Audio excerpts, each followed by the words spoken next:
Visit India's first underwater tunnel aquarium at VGP Marine Kingdom, Chennai. Chennai Samartha Group of Institution, India's gold medal college. 25,000 students placed so far. ஆம்ஸ்ட்ராங்குக்கு கத்தி புதுசு இல்லை, அவருக்கு கத்தி பழக்கப்பட்டு தான். கத்தியை எடுத்தவங்களும் பழக்கப்பட்டவங்களாக தான் இருந்திருக்காங்க. கத்தியை எடுத்தவன் கத்தியாலே சாவும். காவல்துறை துணையோடு தான் இந்த படுகொலை நிகழ்த்தப்பட்டது. இவ்வளோ பேர் ஆர்கனைஸ்ட் ஆகிறது காவல்துறைக்கு தெரியலன்னா முட்டாள் கூட நம்ப மாட்டான். அவரோட டேப்டு கான்வர்சேஷனையும் பார்க்கல, ஆர்கனைஸ்ட் ரவுடிஸோட மூமெண்ட்டையும் பார்க்கல, ப்ரொஃபஷனல் கில்லர்ஸ் உள்ள போய் வெட்டியிருக்கான் அதையும் பார்க்கல, திருநெல்வேலியிலேருந்து ஆட்கள் வந்திருக்காங்க அதையும் பார்க்கல, சம்பவம் செந்தில்னு ஒருத்தன் வரான் அதையும் பார்க்கல, அஞ்சலை வருது அதையும் பார்க்கல, மலர்கொடி வருது அதையும் பார்க்கல, ஒருத்தன் கொன்னுட்டு மறுநாள் மாலையை வைக்கிறான் அதையும் பார்க்கல. எங்கே போயிருந்தீங்க? திருமாவளவனை திமுக முகாமில் இருந்து மாற்றி அதிமுக முகாமுக்கு கொண்டு போகிறதுக்கான ஒரு விஷயம் முன்னாடியிலேருந்தே நடக்குது. அந்த முயற்சிக்கு வலு சேர்க்கக்கூடிய ஒரு ஆர்குமெண்ட் தான் தலித் தலைவர்கள் தொடர்ந்து தாக்கப்படுறாங்க திமுக ஆட்சியில்.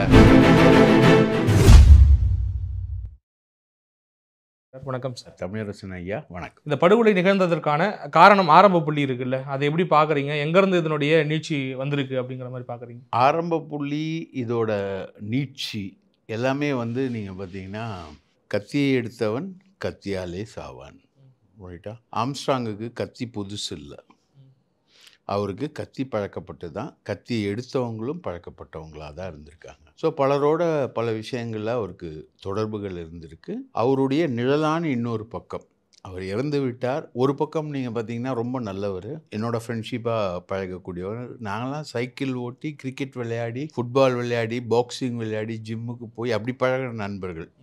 என்னை பொறுத்த வரைக்கும் அப்படி பழகின நண்பர்களை ஆம்ஸ்ட்ராங்னா யாருன்னு நல்லா தெரியும். படிப்பில் கூட ஓரளவுக்கு சுமாரான மாணவர் தான். இது ஒரு விதம், இது ஒரு புறம். அதுக்கப்புறம் ஹெல்பிங் டெண்டன்சி அதிகம். அவங்க அண்ணன் ஒருத்தர் அம்பேத்கரை ஏற்றுக்கிட்டவராக இருந்தார். அதுலேருந்து அவர் அம்பேத்கரை ஏற்றுக்கிற ஃபாலோயிங்குள்ளே அவர் போகிறாரு. படுகொலையுடைய ஆரம்ப புள்ளி அப்படின்னு நம்ம பார்க்கும்போது இவர் நிழலான பல நடவடிக்கைகளில் அவர் ஈடுபடுறார். அதுதான் இந்த படுகொலையுடைய ஆரம்பமான புள்ளி. அது நிழலை ஒரு நிஜம் மிஞ்சுகிறது, நிஜத்தை நிழல் மிஞ்சுகிறது. இந்த இடத்துல நடந்தது நிஜத்தை நிழல் மிஞ்சி பாய்ந்ததோட விளைவு. இதில் துரதிர்ஷ்டம் என்னன்னா, இந்த மாதிரி விஷயங்களில் ஈடுபடும்போது, செயல்படும்போது ஒரு ஜாக்கிரதை உணர்வு என்பது இருக்கணும். அது எங்களுடைய சிறந்த நண்பரான ஆம்ஸ்ட்ராங்குக்கு இல்லாமல் போயிடுச்சு. ஜாக்கிரதை உணர்வு இல்லாமல் போயிடுச்சு. நீங்கள் அந்த பதிவிலே ஒரு குறிப்பிட்ட வார்த்தைகளை போட்டிருந்தீங்க, மல்லாந்து கிடந்த ஆமை அப்படிங்கிற மாதிரி. அதனுடைய நோக்கம் என்னன்றது பார்க்குறவங்களுக்கு தெரியாது இல்லையா? ஒவ்வொருத்தவங்களும் ஒவ்வொரு மாதிரியான அர்த்தம் எடுத்துப்பாங்க. நீங்கள் என்ன நோக்கத்தில் அந்த மாதிரியான பதிவை போட்டிங்க? அதாவது ஆமை ஓட்டோடு இருந்தால் தான் மரியாதை, ரைட்டுங்களா? நண்டு ஓட்டோடு இருந்தால் தான் மரியாதை. அதுக்கான பாதுகாப்பு விஷயங்களோடு அது இருந்திருக்கணும். உதாரணத்துக்கு நீங்கள் ஒரு விஷயம் பார்த்தீங்கன்னா, ஆம்ஸ்ட்ராங் எப்போ நினச்சிருந்தாலும் ஸ்டேட் கவர்மெண்ட் கிட்ட அப்ளை பண்ணி 2 கன்மேன் வாங்கியிருக்க முடியும். சாதாரண பாஜக காரங்க அவங்க வீட்டில் அவங்களே பெட்ரோல் பாம்பு போட்டு கன்மேன் 2 பேர் வாங்கியிருக்காங்க. அந்த மாதிரி 2 கன்மேனை ஆம்ஸ்ட்ராங் வாங்கி தன்னுடைய பாதுகாப்புக்காக ஸ்டேட் கவர்மெண்ட்டு அப்ளை பண்ணால் ஒரு மாநில தலைவர், ஒரு கட்சியோட தலைவர், அவருக்கு த்ரெட்டு இருக்குன்றது தெரியும். ஸ்டேட் கவர்மெண்ட்டுக்கே தெரியும் அவருக்கு த்ரெட்டு இருக்குது. அப்போது அவர் 2 கன்மேனை வாங்கி பக்கத்தில் நிற்க வச்சுருந்தா, 2 பேர் கன்னோட பக்கத்தில் நின்னா எவனா வெட்ட வரவன்னா யோசிப்பான். இவன் ஃபயர் ஓப்பன் பண்ணிட்டா என்ன ஆகும்? அது பயப்படுவான் இல்லையா? அப்போது ஆம்ஸ்ட்ராங் படுகொலை தடுக்கப்பட்டிருக்கும் இல்லையா? அப்போது அந்த ப்ரிகாஷனரி உணர்வு ஆம்ஸ்ட்ராங்குக்கு இல்லை. கேமராவில் மாட்டினது 7 பேரோ 8 பேரோ தான் மாட்டுறான். இப்போ திருவேங்கடம் இவன் ஒரு பிரபல ரவுடி. இவன் பல கொலைகளில், ஆம்ஸ்ட்ராங்குக்கு தெரிந்த கொலைகளில் ஈடுபட்ட ஆள். அப்போ அந்த திருவேங்கடத்தோட என்ட்ரியை இவர் பார்க்கவே இல்லையே. அவன் வர்றான், வெட்டுறான், அப்புறம் போயிட்டு அவங்க அண்ணனை வெட்டுறாரு, எல்லாத்தையும் பண்ணிட்டு போகிறான். ஸோ அதுதான் அந்த ப்ரிகாஷனரி ஸ்டெப்போடு இல்லாமல் இருந்த ஒரு நண்பரோடைய ஃப்ளைட்டை தான். ட்விட்டரில் வார்த்தைகள் கம்மி தானே, மல்லாக்க கிடந்த ஆமை ஆம்ஸ்ட்ராங்ன்றது அந்த அர்த்தத்தில் தான் நான் குறிப்பிட்றேனே தவிர அவரை இகழ்ச்சியாக சொல்கிறதுக்கோ, அவர் ஒரு ஆமை அப்படின்றது ஒரு தாழ்ச்சியான விலங்கு அப்படின்ற கருத்து பொருள் படும்படியோ சொல்லலை. நீங்கள் சொன்ன மாதிரி கிட்டத்தட்ட ஒரு 30 பேர் இந்த படுகொலையில் ஈடுபட்டிருக்காங்க அப்படின்றீங்க.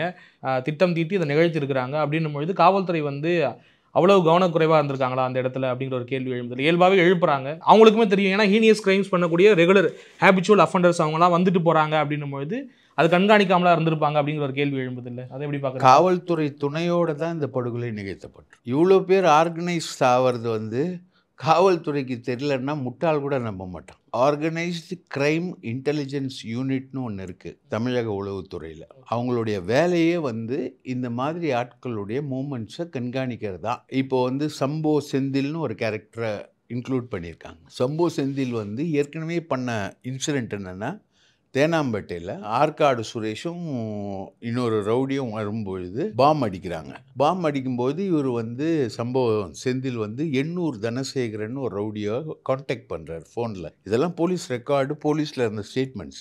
அப்போ சொல்கிறாங்க, எப்பா முக்கியமான ஆட்கள்லாம் இருக்காங்க, இன்னொரு ரவுடி அவர் வந்து எண்ணூர் தனசேகரனுக்கு ரொம்ப வேண்டப்பட்டவர், எப்போ அவன்லாம் இருக்கான் அடிக்காதப்பாண்ணா. இல்லைப்பா நான் அடிச்சிடுறேன் அப்படின்னு சொல்லிட்டு பாம் அடித்ததோட துப்பாக்கியாலேயே சுடுறான்.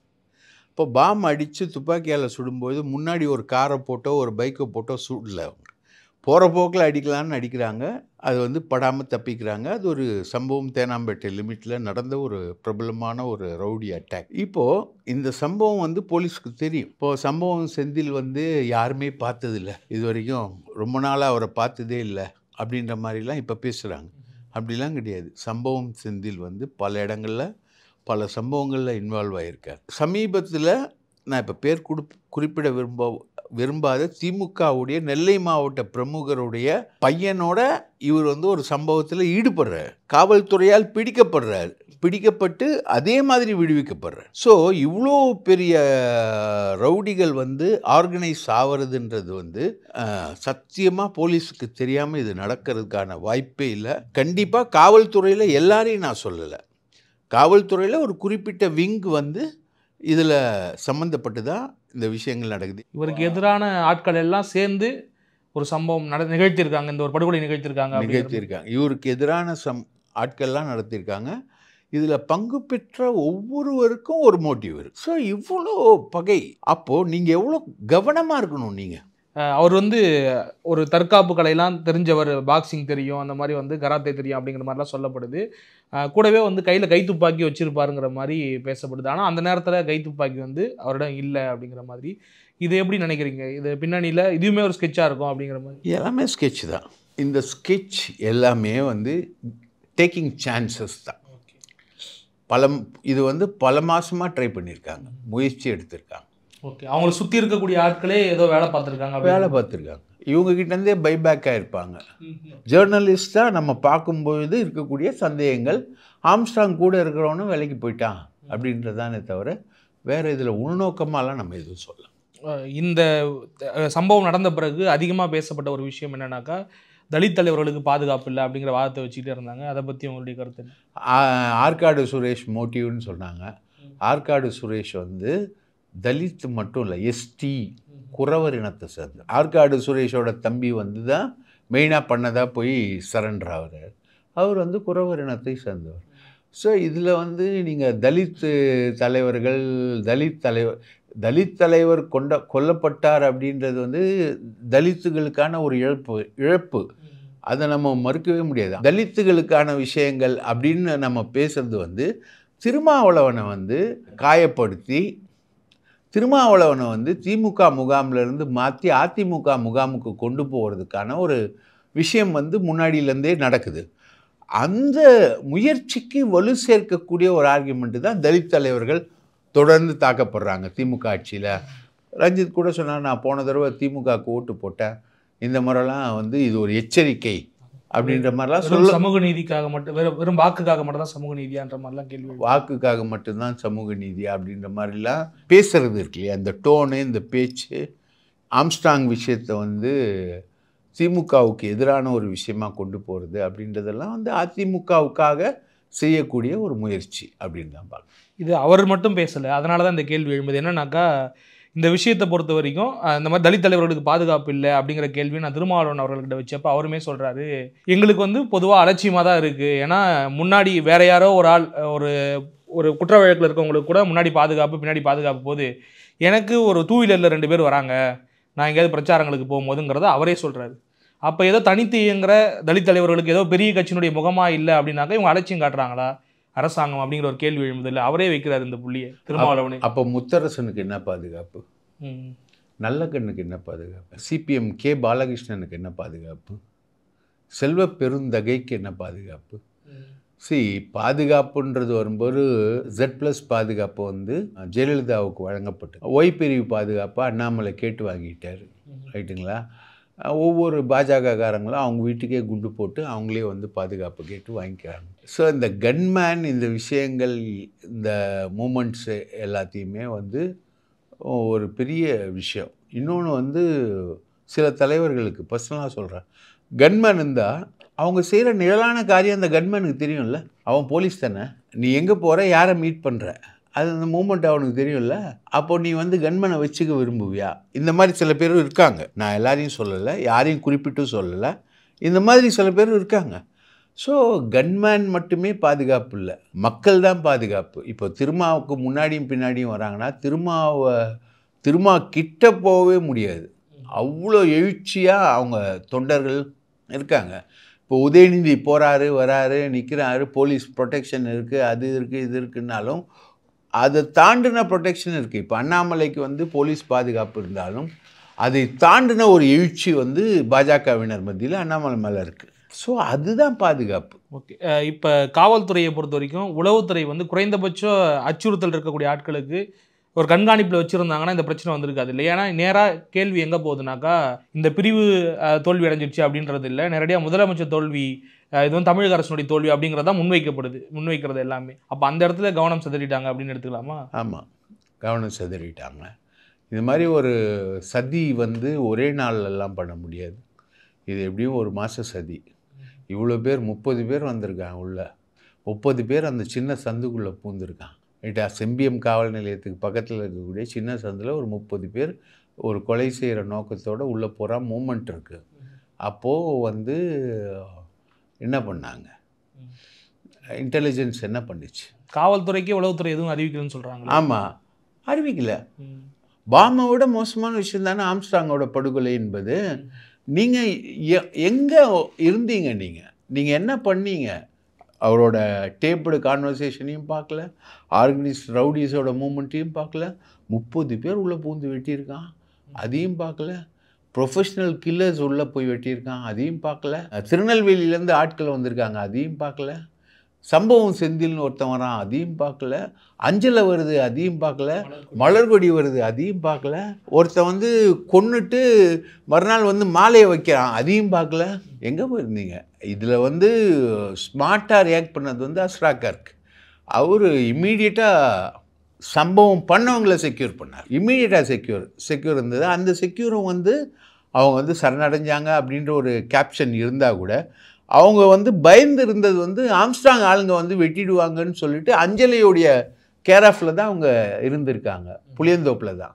அங்கே தான் போய் போலீஸ் இன்டராக்ட் பண்ணி செக்யூர் பண்ணுறாங்க, சரண்டர் ஆகுறாங்க. அது உடனடி இன்டராகேஷனில் கொராபரேஷனில் வந்து தெரியுது. அஸ்ரா கார்க் வந்து எந்த என்கவுண்டரும் பண்ணதில்லை, அதனால் இமீடியட் என்கவுண்டர்ஸ் அங்கே வந்து இல்லை. அதுக்கப்புறம் அது நடக்குது அப்படின்ற ஒரு விஷயம் என்பது அதுக்கப்புறம் தான் வருது. ஏதோ ஒரு வகையில் திமுக அரசாங்கத்தை தங்களை தாங்களே சுய பரிசோதனை செய்கிறதுக்கான ஒரு இடத்துக்கிட்டு போயிருக்கா. ஆமாம், அதனால தானே முதல்வர் போகிறாரு, அவங்க வீட்டுக்கு போகிறாரு, கமிஷனர் மாற்ற போகிறாரு, என்டையர் இன்டெலிஜென்ஸ் செட்டப் மாற்றப்படுது, படுகொலைக்கான விசாரணை டீம் வந்து தீவிரப்படுத்தப்படுது, அதெல்லாம் பாஞ்சுக்கிட்டு இருக்கு. கடைசியாக ஒரு கேள்வி சார், என்னன்னாக்கா இந்த திருவேங்கடம் என்கவுண்டர் இதை பற்றி கேட்கணும்னு நினச்சேன். ஏன்னா நீங்கள் நெடுங்காலம் அந்த பத்திரிகை துறையில் பயணிக்கிறதால ஏதாவது இந்த மாதிரி க்ரைம் நடக்கும்பொழுது இந்த என்கவுண்டர் நடக்கிறதுங்கிறத நம்ம பார்க்குறோம், அடிக்கடி நடக்கிறத.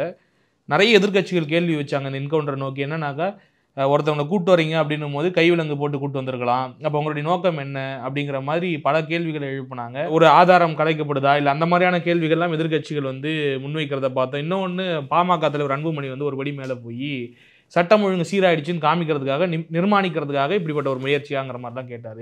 அதாவது ஒருத்தரை என்கவுண்டர் போகிறது மூலமாக சட்டம் ஒழுங்கு தீர்மானிக்க முடியும்னா நிறைய பேர் என்கவுண்டர் போட்டுடலாமே, ஒன்றும் பிரச்சனையே கிடையாது. அந்த விவகாரத்தை சால்வ் பண்ணணும், கொஞ்சம் அப்படி கண்ட்ரோல் கொண்டு வரணுன்ற மாதிரி. என்ன கண்ட்ரோல் கொண்டு வர முடியும்? திருவேங்கடத்தை போட்டதுனால ஆம்ஸ்ட்ராங் ஆதரவாளர்கள்லாம் அடங்கிட்டாங்களா? அவர் தனியாக பேரணிலாம் நடத்துகிறார்ல, இயக்குனர் பா ரஞ்சித் பேரணிலாம் நடத்துகிறார் இல்லையா, ஆம்ஸ்ட்ராங் ஆதரவாளர்களுக்கு வந்து ஆம்ஸ்ட்ராங்கோட இழப்பை வந்து அவருக்கு ஈடாக நீங்கள் எதையுமே கொடுக்க முடியாது. ஆம்ஸ்ட்ராங் தான். பாரஞ்சித்தை பற்றி பேசுனதால அவரை பற்றி ஒரு கேள்வி கடைசியாக ஒன்றும் இல்லை, அவர்கிட்ட கேள்வி எழுப்புறாங்க, நீங்கள் திமுகவுக்கு வாக்களிச்சேன்னு சொன்னீங்க கடந்த முறை, அதே நிலைப்பாட்டில் இருப்பீங்களா 26 அப்படின்னு கேட்கும் பொழுது, இல்லை இது ஒரு எச்சரிக்கை, நான் வந்து அதே மாதிரி நிலைப்பாட்டில் யோசிக்க வேண்டியது இருக்குது, செய்திகள்லையும் பார்க்குறோம் நான் திமுகவுக்கு வாக்கு போட மாட்டேங்கிற மாதிரி அவர் சொன்னதாக போட்டுக்கிட்டு இருக்காங்க. அதை எப்படி பார்க்குறீங்க? அவரோட ஸ்டேட்மெண்ட் நேற்று நான் ஃபுல்லாக கேட்டேன். இந்த செய்திகளில் போடுறது அந்த மாதிரி போட்டு அந்த மாதிரி போடுறாங்க. சென்னை நகர காவல்துறை எடுக்கக்கூடிய அந்த நடவடிக்கைகளில் திருப்தி அடைஞ்சவர் மாதிரி தான் தெரியும் அவரோட பேச்சு என்பது இருந்து. அதிகாரிகள் நல்ல ரீதியாக நடவடிக்கை எடுக்கிறாங்க. அதிகாரிகள் வந்து புரிஞ்சுக்கணும். அதிகாரிகளுக்கு அவர் அட்வைஸ் பண்ண போயிட்டாரு. அதிகாரிகள் வந்து ஏதோ மக்கள் பிரதிநிதி மாதிரி நீங்கள் வந்து மக்களுடைய கருத்தை நீங்கள் புரிஞ்சுக்கணும் அப்படின்ற மாதிரி அதிகாரிகளுக்கு அட்வைஸ் பண்ண போனார். அவர் திமுகவுக்கு வாக்களிச்சிருந்தார் அப்படின்றது அதிமுக மோசம்னால வாக்களிச்சிருக்கார். மறுபடியும் இது ஒரு எச்சரிக்கை அப்படின்னா இது ஒரு எச்சரிக்கை தான். ஆனால் யாருக்கு எச்சரிக்கைனா சமூக விரோதிகளுக்கு எச்சரிக்கை. பல்வேறு தகவல்களை பொறுமையாக பகிர்ந்து கொண்ட மிக்க நன்றி சார். வாய்ப்பளித்ததற்கு மிக்க நன்றி sir.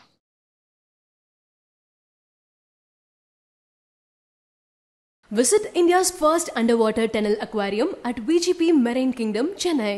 Chennai Samartha Group of Institution, India's Gold Medal College, 25,000 students placed so far.